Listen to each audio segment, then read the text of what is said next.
murareba tungira bizumu mu businesses nabwo tutakaceta okuspendingire ryo ningo ubundi ngo ninka reckless konka ari ubwo kubara ku business ukashanga ngo aho investingira aho tire sente turakoze due diligence kumanya business ejo kwirukora ubundi wakwata savings zawe zona hati waziteka mu side business kuzahikaza kwatarayo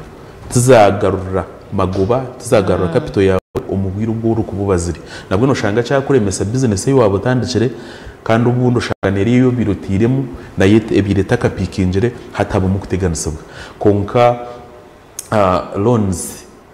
teganisa washanga ngo papa se wagitwara ti wagikoresa ubwiro bwagitwaramo waba utakabire ready kugira ngo ushimye kuba no jongeramo ubundi nayo kuwamara kugitwara wagikoresa eco wotashimye kuba no gikoresa ne kuteganisa ubundi ushanga hagira ibizibi binde byaragamo reba